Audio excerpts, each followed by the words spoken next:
Totale, Nahaufnahme, amerikanische und Co. In diesem Video zeige ich dir die wichtigsten Einstellungsgrößen und wieso sie dir dabei helfen, bessere Filme zu drehen.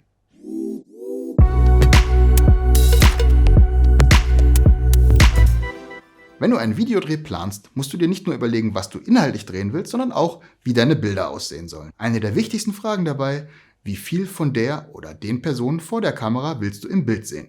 Und genau das legst du mit der sogenannten Einstellungsgröße fest.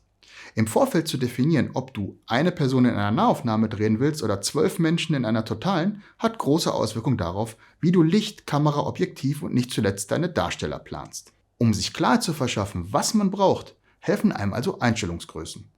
Sie erleichtern aber auch die Kommunikation im Vorfeld oder am Set. All das spart Zeit.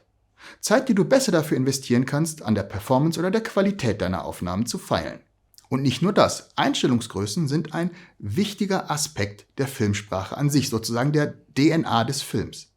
Welche Teile deiner filmischen Geschichte du näher oder aus größerer Entfernung zeigst, ob du den ganzen Raum einer Handlung als erstes, als letztes oder gar nicht zeigst, hat starke Auswirkungen auf deine Geschichte. Zu guter Letzt ist das Drehen mit verschiedenen Einstellungsgrößen auch eine Grundvoraussetzung dafür, ob und wie du einzelne Szenen schneiden kannst. Also, welche Einstellungsgrößen gibt es?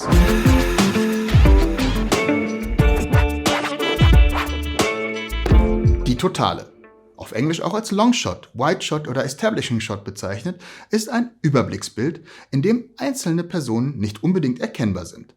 Niemand steht im Mittelpunkt. Es geht darum, die Umgebung und das Setting zu zeigen. Noch extremer ist das bei der sogenannten Supertotalen der Fall, die einfach noch weitwinkliger ist. Übrigens, da bei den meisten Filmen Menschen vor der Kamera stehen, sind die Einstellungsgrößen nach dem Anteil des menschlichen Körpers, den sie zeigen, definiert. Das wird bei den nächsten Einstellungsgrößen nochmal deutlicher.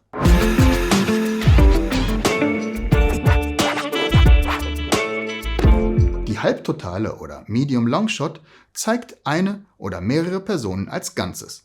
Daher auch die englische Bezeichnung Full Shot, die besonders angewendet wird, wenn nur eine Person vor der Kamera steht. In einer Halbtotalen kannst du körperliche Aktionen zeigen, da du sowohl die Person als auch die Umgebung gut erkennst.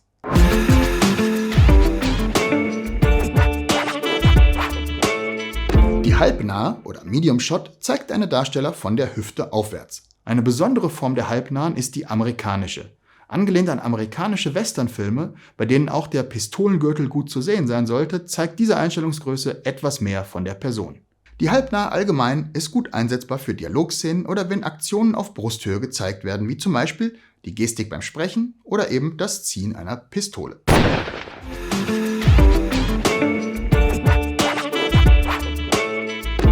In der Nahaufnahme oder Nahen wird die Person vor der Kamera bis zur Mitte des Oberkörpers gezeigt. Emotionen und Dialog kommen hier noch intensiver rüber, da das Gesicht der Person in dieser Einstellungsgröße gut zu erkennen ist. In dokumentarischen Filmen ist dies deshalb eine beliebte Einstellungsgröße für Interviews.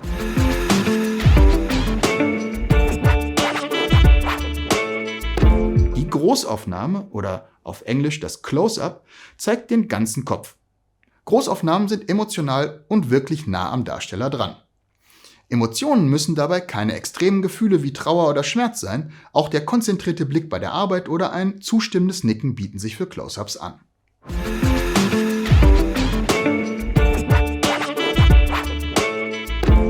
Details oder Extreme Close-ups sind, was der Name sagt, extrem nahe Aufnahmen. Das können, müssen aber nicht unbedingt Teile der sprechenden Person sein. Im Gegenteil, Detailaufnahmen von Gegenständen sind sogar häufiger. Ein Spezialfall aus der Filmgeschichte ist die sogenannte italienische Einstellung. Gemeint sind damit Nahaufnahmen von Augen, wie sie erstmalig in den Spaghetti-Western der 60er und 70er Jahre verwendet wurden.